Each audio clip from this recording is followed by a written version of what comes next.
అక్కినేని నాగచైతన్య నటించిన latest movie మజిలీ box office దగ్గర 10 రోజుల తర్వాత కొద్దిగా స్లో డౌన్ అయింది. 11వ రోజు 2 తెలుగు రాష్ట్రాల్లో ఈ సినిమా పర్వాలేదనిపించే విధంగా 50 లక్షలకు పైగా షేర్ వసూలు చేయగా 12వ రోజు కూడా 2 తెలుగు రాష్ట్రాల్లో 42 లక్షల వరకు షేర్ ను సాధించింది. మొత్తం మీద 12 రోజులకు గాను 2 తెలుగు రాష్ట్రాల్లో ఈ సినిమా 26.57 కోట్ల షేర్ ను సాధించి దుమ్ము దుమారం చేసింది.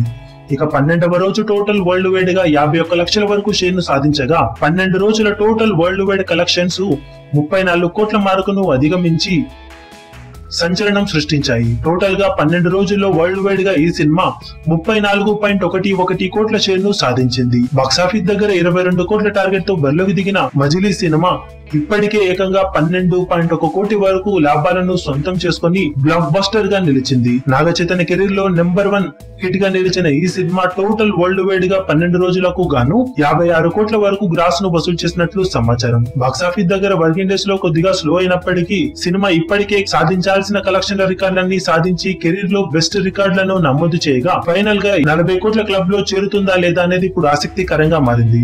ప్రస్తుతం ఉన్న ఊపి చూస్తుంటే ఈ మార్కును అందుకోవడం థర్డ్ వీకెండ్ లో సినిమా హోల్డ్ చేస్తే కష్టమేమీ కాదంటున్నారు ట్రేడ్ వర్గాలు. మరి థర్డ్ వీకెండ్ లో పోటీగా ఈ సినిమా ఎంతవరకు తట్టుకొని నిలబడుతుందో చూడాలి. ఈ వీడియో మీకు నచ్చినట్లయితే లైక్ చేయండి, షేర్ చేయండి, ఛానల్ ని సబ్స్క్రైబ్ చేయడం మాత్రం మరవకండి. ఏ చిన్న అప్డేట్ ను మిస్ అవ్వకూడదు అనుకుంటే బెల్ ఐకాన్ ని ప్రెస్ చేయండి. లేటెస్ట్ న్యూస్ కోసం మా ఛానల్ ని సబ్స్క్రైబ్ చేయండి. అప్డేట్స్ వెంటనే రావడానికి బెల్ ఐకాన్ ని ప్రెస్ చేయండి. లైక్, కమెంట్ మరియు షేర్ చేయడం మాత్రం మరవకండి.